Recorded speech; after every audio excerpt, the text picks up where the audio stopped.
Asunción del Sagrado Corazón, es importante que cada vez más vayamos profundizando en la grandeza, en la santidad, en la vida de nuestra fundadora, Sofía Barat, pero también en otras dos hermanas que a lo largo del tiempo, Ana de Lucier y Anne Stuart, son grandes referentes en nuestra educación. Un árbol vale lo que valen sus raíces. Sofía inició esta siembra en 1800 junto con 3 compañeras.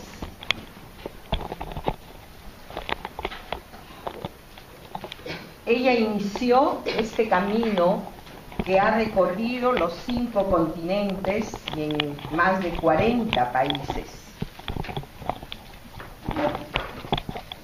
Conocemos sus orígenes, la tierra que la vio nacer, Joigny, un pequeño pueblo medieval. En la mañana vimos varias diapositivas de la realidad, del contexto de Sofía. Su familia y su tierra hicieron lo que ella es. Una mujer alegre, inteligente, sensible, abierta a los cambios.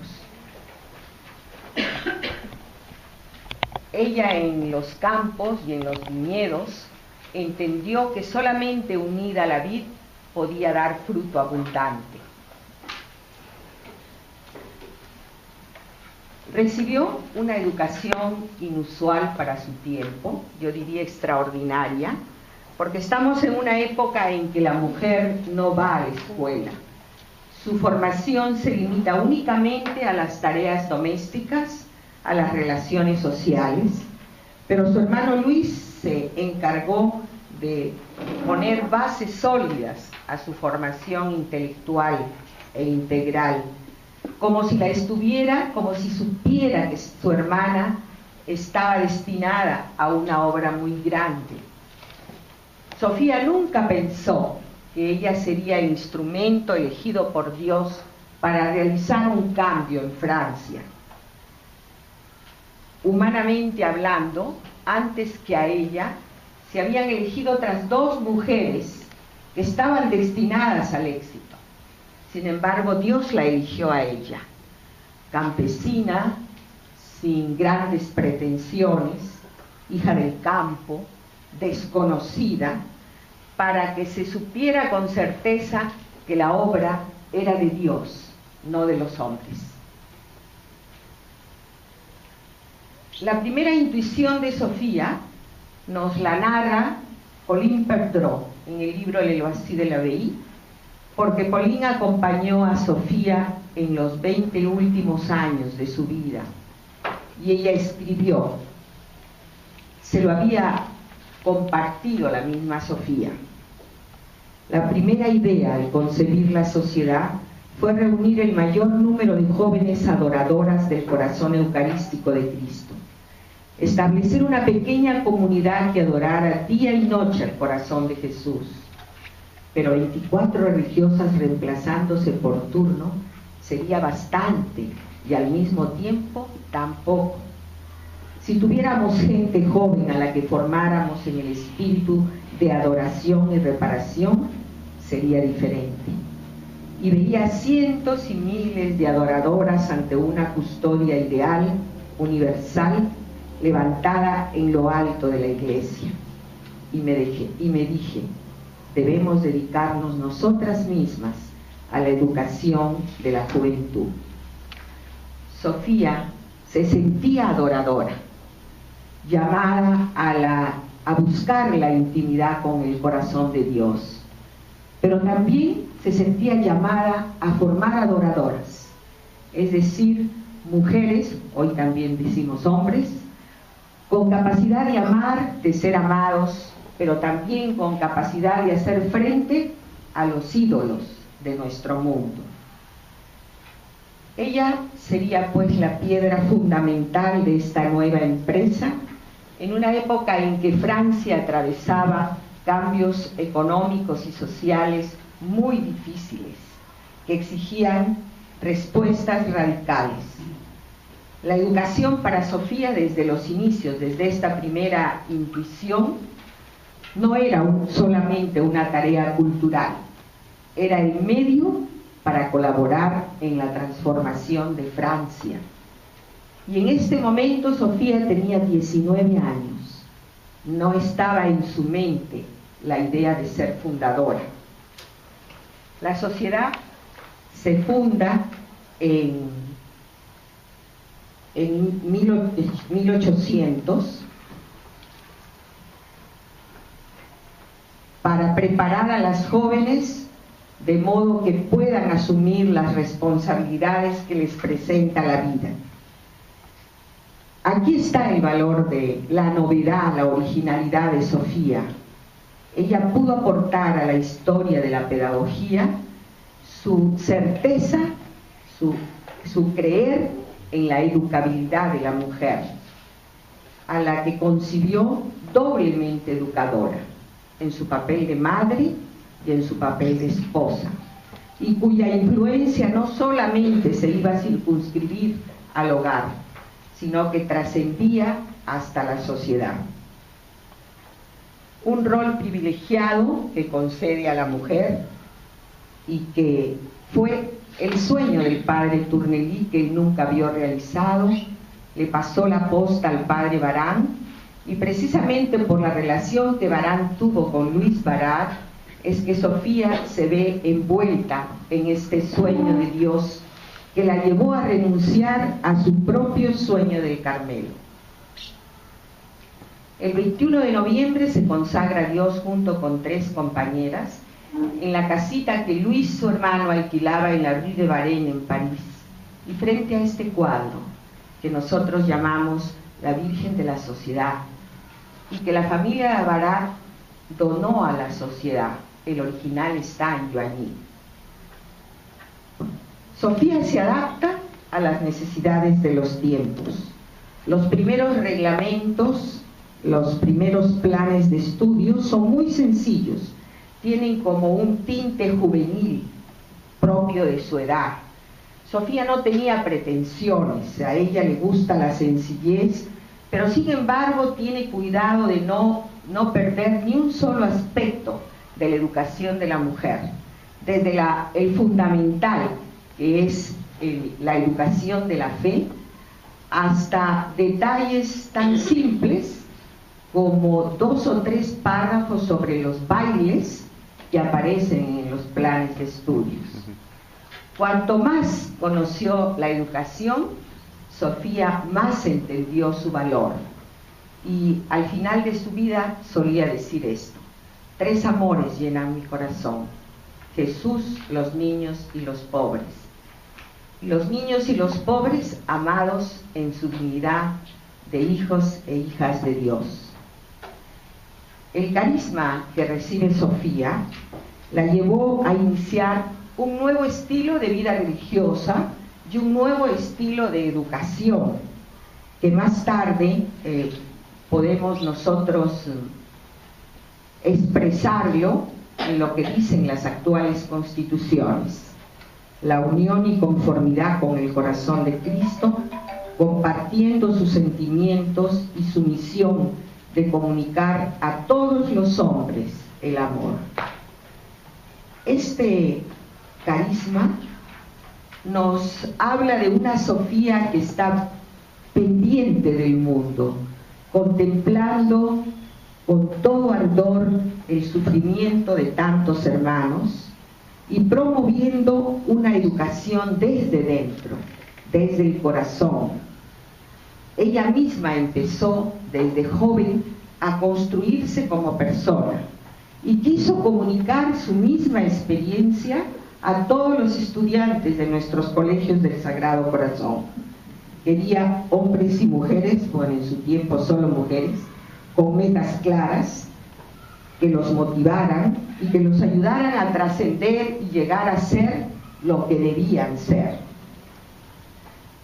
Al anticiparse al rol formativo de la mujer, Sofía la responsabilizó también del cambio social, de su participación en la transformación de la sociedad francesa. Y este fue el primer paso, quizá uno de los más importantes, la transformación personal, pero que lleva a la búsqueda colectiva de procesos de transformación sociales y luego conduce a desarrollar las mejores posibilidades para todas las personas. Por eso es que su educación se va a centrar en esta jerarquía de valores que todos hemos leído y analizado en el documento de la hermana Josefina Escartín. Yo no voy a entrar en los detalles, pero sí lo quise traer para que volviéramos a mirar que abarca toda la persona, desde la realidad corporal hasta la dimensión trascendente, pasando por la sensibilidad, la inteligencia, la voluntad, la libertad.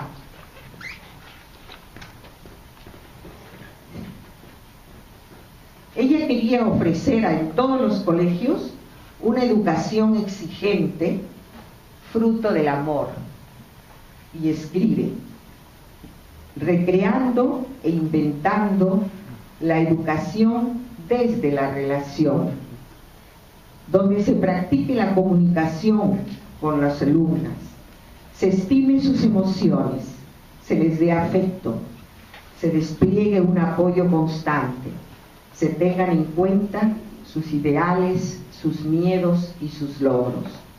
Su pedagogía fue esto, una pedagogía del corazón, de la proximidad, que comenzando con los que tengamos cerca, abramos nuestro horizonte a todo el mundo sin excluir a nadie.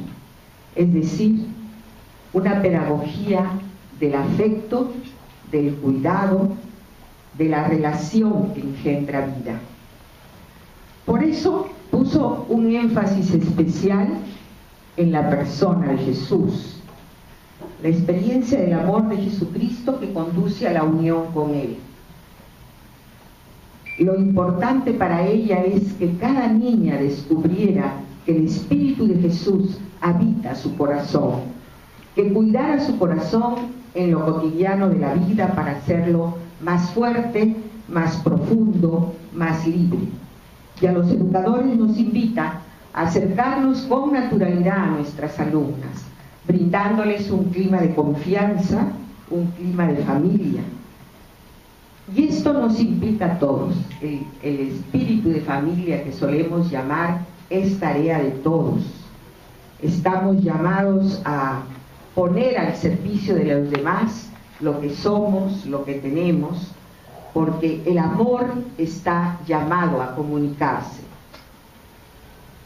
El pensamiento pedagógico de Sofía quedó escrito para nosotros en los planes de estudio que ella inició en 1806 en el primer colegio en Amiens. Y en esta tarea la ayudó la hermana Emilia de Charbonnel. Hizo que estos planes de estudio se adaptaran a las distintas realidades, se adaptaran también a las distintas edades de las niñas, pero que quedaran abiertos como un continuo desafío para irlos modificando a través del tiempo y según las necesidades y los desafíos del momento.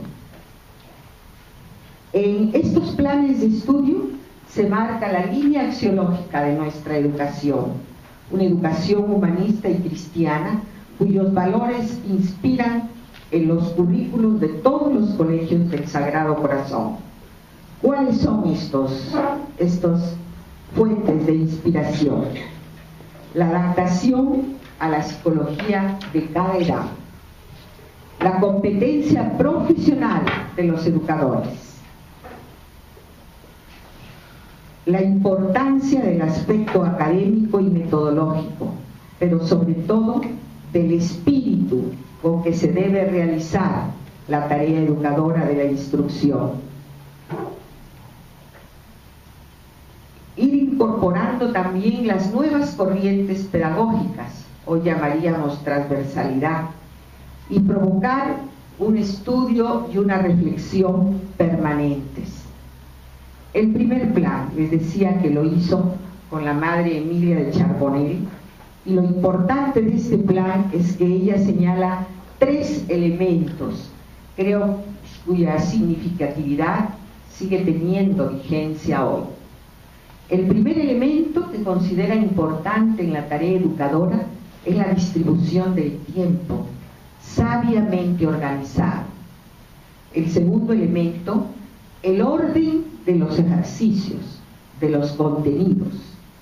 Y el tercero, la manera de enseñar. Estos 3 elementos van a persistir a lo largo del tiempo y en todos los planes de estudios de la sociedad que conocemos.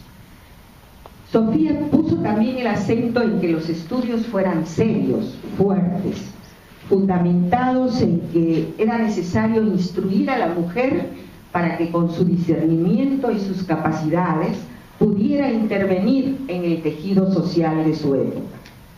Y les repito que este primer plan de estudios, por iniciativa de Sofía, quedó abierto para ser analizado, revisado y reformulado.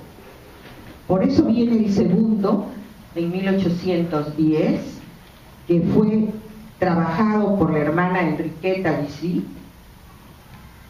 aprobado en el capítulo general de ese año, previa una revisión que le hizo Sofía.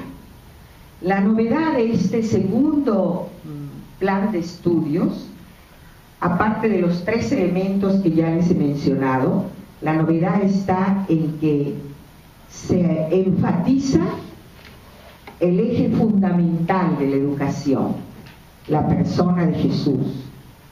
No se descuide nada, decía, para mostrar la religión como es, grande, hermosa, sobrenatural, ni para realizar la instrucción religiosa de modo gradual, adaptada a cada edad, interesante, hacerla gustar, que las niñas vibren con ella, que se inclinen a vivirles, dándoles siempre convicciones firmes. El tercer plan de estudios es el último que conoció Sofía en 1852. Lo presentó la hermana Amada Gabená, que recoge 50 años de experiencia en la Sociedad del Sagrado Corazón y que remarca que lo esencial de nuestra educación es el espíritu educador. ¿Qué entendía Sofía por espíritu educador? La manera como enseñamos, subrayando la pedagogía de la relación y también el deber, la invitación de renovarnos constantemente. Escribe en este plan que no se desprecien los antiguos métodos, pero que tampoco se descuiden los modernos. Los tiempos cambian, nosotros debemos cambiar con ellos. Aquí viene esta frase que a nosotros nos suele gustar repetir en distintas circunstancias.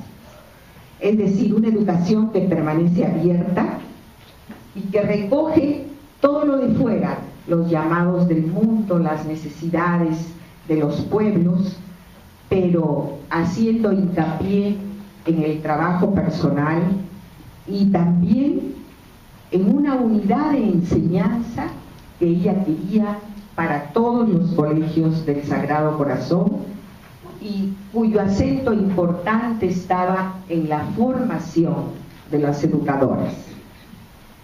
Vamos ahora a recordar las líneas prioritarias de estos planes de estudio. Son muy conocidas por ustedes, por eso yo les digo, solo las vamos a recordar. No les voy a decir nada nuevo, simplemente expresarlo en una forma estructurada, pero todas conocen lo que voy a explicar. Primera intuición o línea educativa de Sofía. Nuestra educación parte de la realidad para responder a ella. Es decir, la educación es una acción contextualizada, no puede realizarse en el vacío. tiene que ser pensada, planificada, para responder al mundo con una actitud de escucha y que nos compromete en una permanente búsqueda. Esta educación toma en cuenta la realidad, la analiza, se deja cuestionar por ella y permite que los estudiantes se puedan formar con mayor apertura y con un gran sentido social. La segunda, privilegia a la persona. ¿Cuántas veces hemos oído esta frase?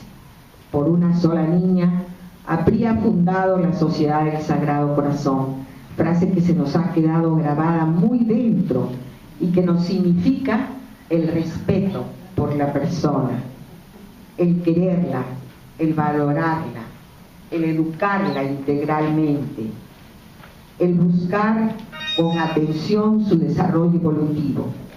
Una educación que se centra en la persona, que la prioriza y que es el objetivo número uno de cualquier discernimiento y de cualquier elección que se haga en la tarea educativa. La tercera línea es la formación integral.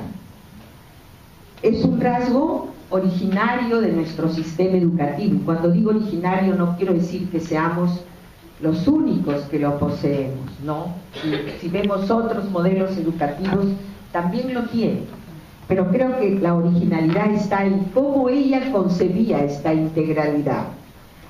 Decía que el hombre y la mujer se nos presentan con una serie de dimensiones: espíritu, cuerpo, corazón, voluntad, libertad, y a todas estas dimensiones debe atender nuestra educación.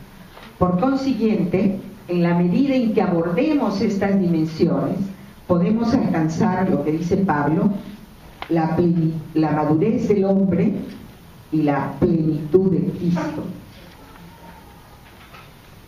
¿Qué significa esto en la vida práctica?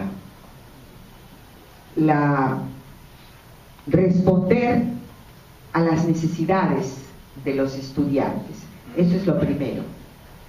No podemos partir del vacío, sino del grupo que tenemos delante. Y por eso es que va a tener en cuenta el desenvolvimiento de la libertad, el dominio de la voluntad, la capacidad de pensar, la capacidad de dialogar, todo esto que pone al estudiante en un contacto diario con su entorno. Una formación espiritual,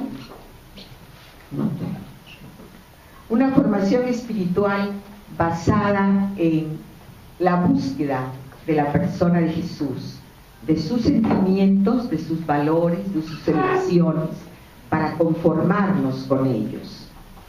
Una educación intelectual seria y de calidad que le permita la comprensión del mundo, la comprensión de sí mismo.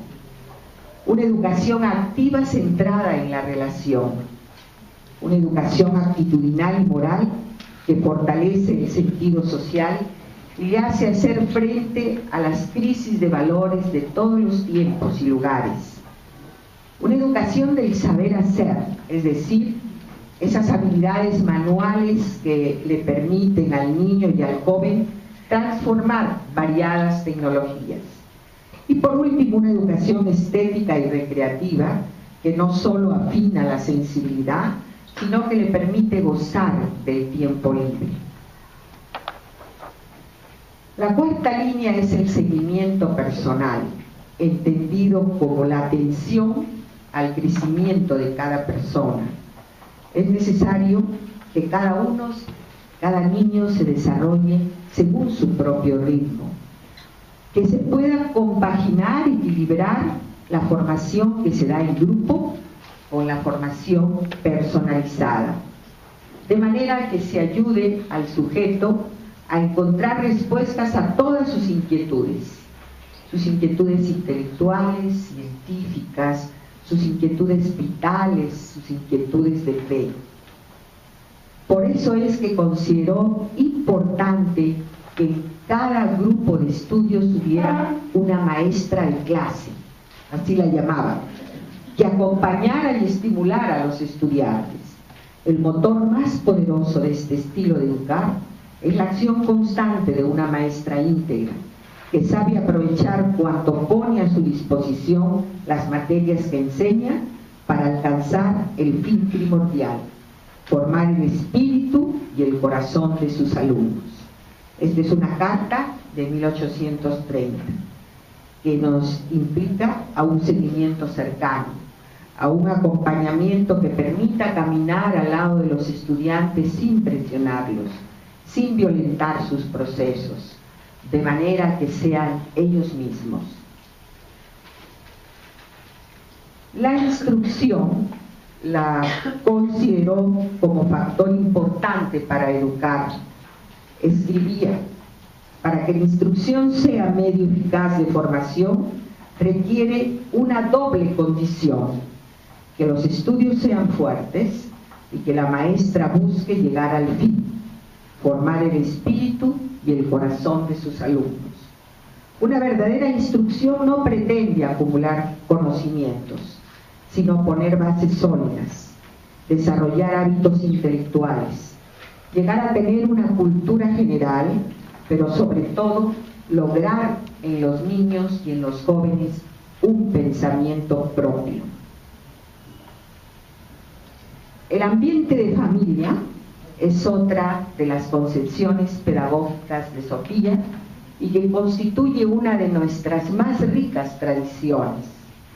Lo podemos definir como el conjunto de relaciones interpersonales sencillas, basadas en el afecto, en el respeto y la valoración de unos por otros, y que va creando entre los estudiantes como un tejido social que educa en la reciprocidad.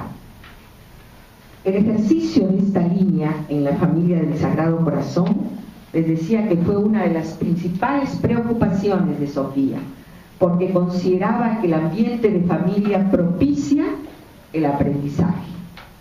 Es condición del aprendizaje, porque en ambiente de familia hay colaboración, hay ayuda mutua entre estudiantes y educadores. La séptima línea, la educación cimentada en la fe. Las constituciones de nosotras religiosas del Sagrado Corazón tienen una expresa referencia a esta línea. Educar a las niñas en una fe sólida, activa, que las impulse a servir a los hermanos y a entregarse por ellos. Una fe que se vaya ilustrando en la medida del tiempo, de modo que puedan conocer en profundidad la persona de Jesús, las elecciones de Jesús y los valores del Evangelio. La disciplina, otra de las líneas, que para Sofía es una ayuda en la formación del carácter. No es la disciplina por la disciplina, sino el medio que el educador tiene para ayudar al niño a dominar sus impulsos y a lograr su atención a la hora de recibir y de producir los conocimientos. La formación de agentes de cambio. Sofía hizo una opción clara por los jóvenes. Ella sentía que los jóvenes eran capaces de servir y de comprometerse porque eran dinámicos, son dinámicos, receptivos, entusiastas. Y por eso escribió: la educación del Sagrado Corazón orienta a la niña a sentirse parte de un mundo, de una sociedad. Se despierta en ella la necesidad de colaborar y de servir a los demás. La décima línea respondió a las necesidades de su tiempo. Creo que el ejemplo más gráfico y más significativo de esta línea es cuando el cólera, la epidemia del cólera azotó París y Sofía abrió 2 o 3 colegios para que acogieran a los niños víctimas del cólera. Por otro lado, si bien su educación se dirigió a las niñas de la clase alta, supo poner al lado de un pensionado una escuela gratuita que se dedicara a la formación de los niños pobres. Es decir, en ningún momento Sofía olvidó sus orígenes, y sin utilizar la palabra o la frase opción por los pobres, en su vida práctica se comprometió radicalmente con ellos, tanto que en nuestras constituciones antiguas se lee que esto era lo único que las hermanas podíamos pedir, ir a los pobres. Lo demás donde nos enviaran, pero esto sí se podía pedir. La formación de los maestros fue para ella otra de sus grandes preocupaciones. Consideraba el rol privilegiado de la maestra en el terreno de la educación y veía su formación como en tres ángulos. El primero, la maestra debe tener un amplio dominio de la materia, del área que enseña. El segundo, conocer la manera de enseñar, es decir, la didáctica que tiene en cuenta el proceso evolutivo del niño. Y la tercera, saber bien dónde enseña y a quién enseña, es decir, las condiciones particulares del colegio y del grupo de niños que le ha sido confiado. Son pues estas tres dimensiones las que demandan una serie de competencias y saberes, y que sin embargo Sofía, sin dejar de lado la importancia de estos saberes, Sofía ponía como el broche final a la preparación de las maestras el que estuvieran atentas para ir a lo esencial, para ayudar al niño y el joven a encontrar la verdad, y que se penetraran de los valores evangélicos. Solo desde allí podía convertir la educación del Sagrado Corazón en una educación basada en el amor y llamada a ser comunidad.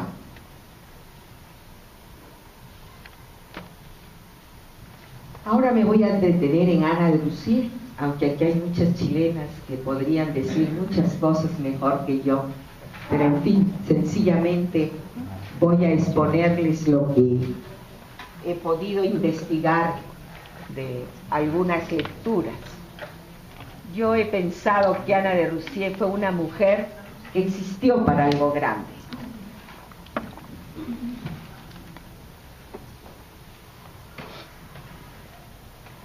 Ella nació en 1806, fíjense que coincide con el primer plan de estudios. O sea, hay mucha diferencia de edades entre ella y Sofía. Nació en Poitou, en Francia, y a los 8 años perdió a su padre.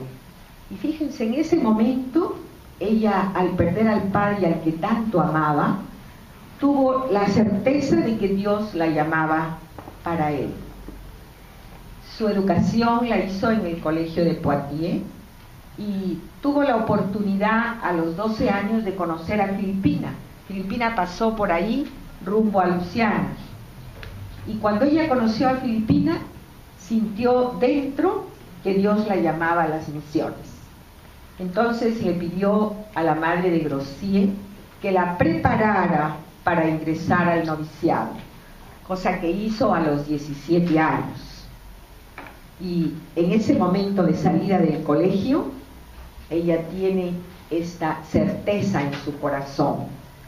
Sintió que Dios le decía: tú serás hija mía entre las manos de Dios, como la hoja que lleva el viento, como la simiente arrojada en regiones lejanas para dar allí su fruto. Abandónate pues al soplo de la gracia. A los 25 años hizo su profesión y decidió en ese momento procurar solo la gloria del Sagrado Corazón y no tener vueltas sobre sí misma. Por eso es que fue capaz de vivir esta difícil misión en la ciudad de Turín. En Turín, Ana de Russier fue famosa porque abarcó muchísimos campos de la educación, no solamente el colegio, las exalumnas, las hijas de María, las consoladoras de María, un hogar de niñas huérfanas, el acompañamiento de muchas personas que tocaban las puertas de la comunidad. Y más tarde, Sofía le encarga el ser superiora de las casas que existían en ese momento y también el ser maestra de novicias.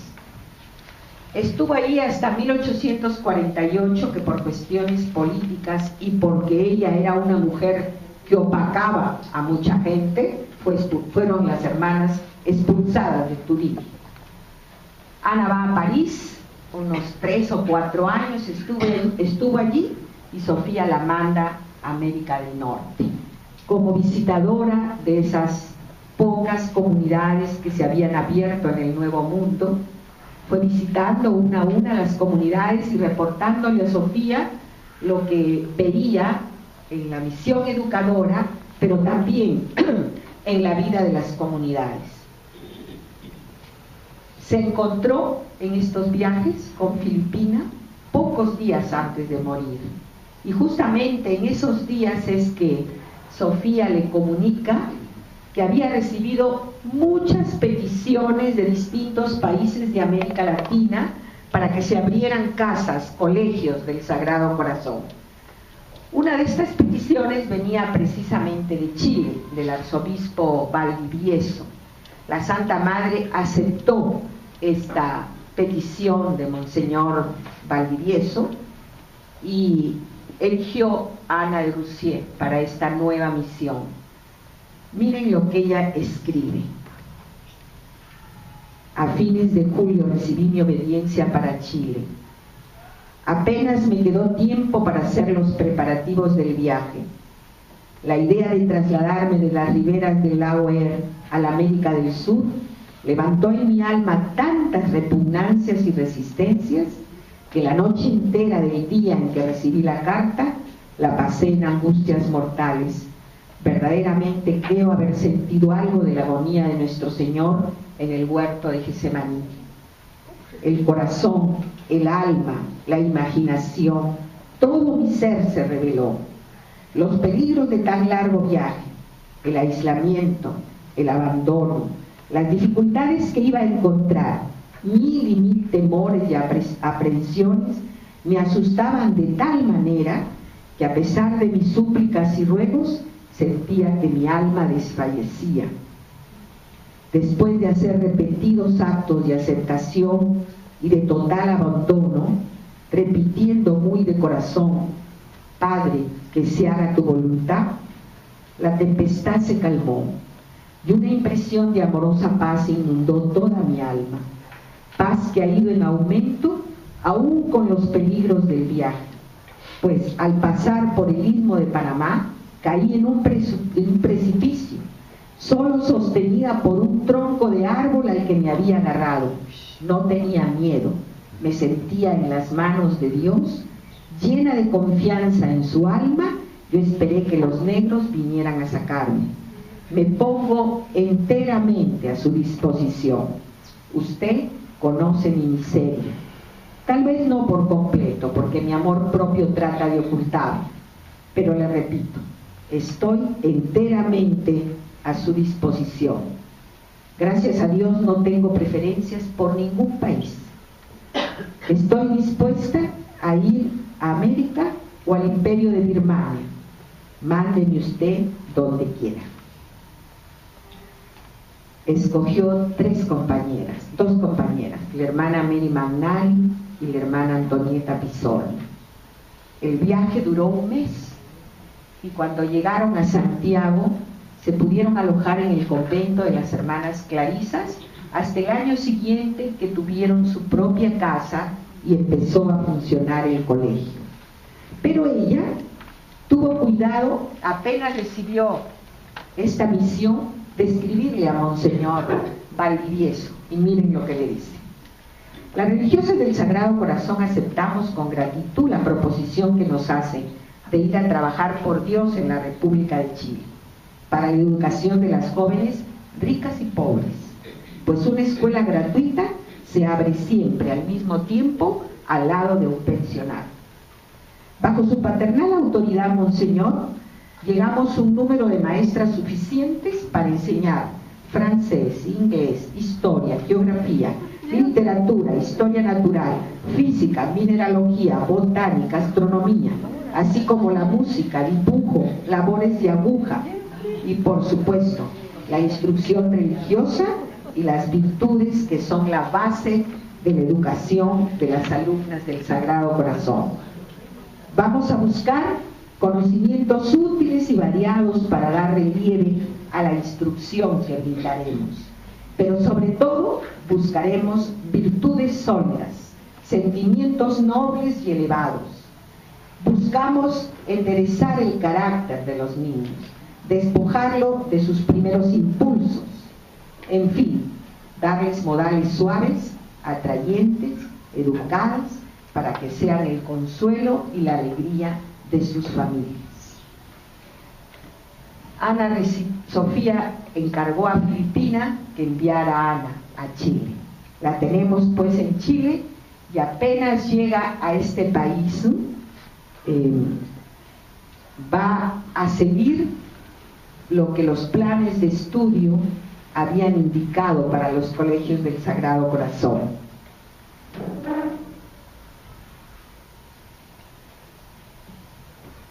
Aceptó pues caminos nuevos, mucho más anchos que los que hasta entonces había vivido.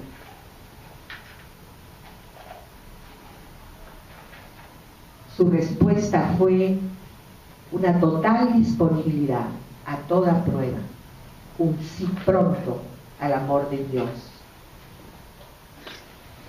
Va a empezar en Chile una nueva educación para las mujeres. Esta es la novedad. No fuimos las religiosas del Sagrado Corazón las primeras que nos llegamos a Chile para la educación de la mujer.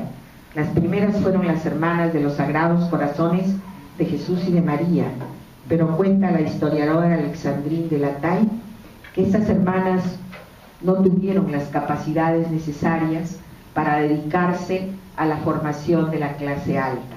Por eso es que Monseñor Valdivieso vio la importancia y la necesidad de que llegaran las religiosas del Sagrado Corazón. Se va a llamar su educación a la francesa. ¿Y qué significa esta educación a la francesa? ¿Qué características tiene? Programar los aprendizajes. Esta es la novedad en Chile, pero no es la novedad en la sociedad, porque desde el primer plan de estudios Sofía nos recomienda esto: distribuir el tiempo, programar el tiempo, dosificar los contenidos, etc. Pero es esto lo importante, porque Ana de Rousier quería que la mujer influyera en la sociedad chilena, y esto no fue nada fácil, porque la mujer chilena no estaba acostumbrada a esta disciplina. Sin embargo, pudo entrar en esta clase alta, pero sin olvidar a las niñas pobres, a las que educó a través de las escuelas gratuitas de externado. Va a brindar a la mujer chilena una educación integral, es decir, abarcando todas las áreas de la vida propia de una mujer: la inteligencia, el corazón, la voluntad, la libertad, la corporalidad, las habilidades manuales, desde la postura exterior hasta los conocimientos más eruditos. Así las niñas de los pensionados del Sagrado Corazón llevaban una vida muy semejante a las de las religiosas.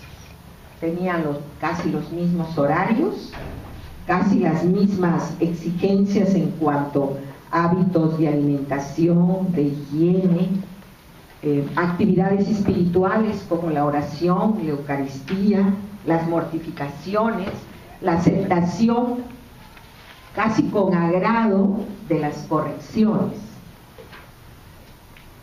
La especificidad de la educación del Sagrado Corazón, decíamos antes, que está escrita en los planes de estudios. Ana de Roussier siguió fielmente lo que decían estos planes de estudios. Aquí estuvo el éxito de su intervención en la República Chilena. Los principales objetivos, decía, serán que les enseñemos a leer, a escribir, a conocer la historia del pueblo de Dios, su propia historia, a ubicarse en el mundo, a encontrar el sentido de la propia existencia y también compartirlo con otros. Aprenderán gramática, literatura, historia sagrada y profana, geografía, aritmética, cosmografía, historia natural, mitología, nociones de conocimientos útiles, trabajos de aguja, lengua extranjera, hábitos de orden y de economía doméstica. La orientación espiritual, base de la educación del Sagrado Corazón, formar jóvenes corazones para abrirse al amor. ¿Qué significaba? Inculcó en las niñas que vivieran y trabajaran para dar gloria al corazón de Jesús. Inculcó en las educadoras que utilizaran todos los medios posibles para lograr este fin y que los distintos saberes debían estar orientados a este fin, a la persona de Jesús, a los principios y convicciones religiosas, pero también a un pensamiento propio. Ese fue un objetivo fuerte en la educación de Ana de Roussier: formar en la capacidad crítica, en un juicio propio que les ayudara a los niños y jóvenes a encontrar la verdad de sí mismas, de los demás, de la realidad.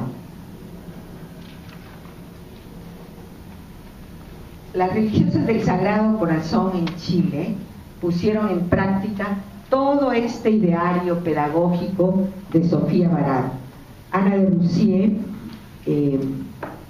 puso mucho énfasis en la preparación de las religiosas. Y por eso es que esta educación no solamente fue requerida por la Iglesia, por el gobierno chileno, también por las familias chilenas que deseaban jóvenes que fueran educadas de una manera integral.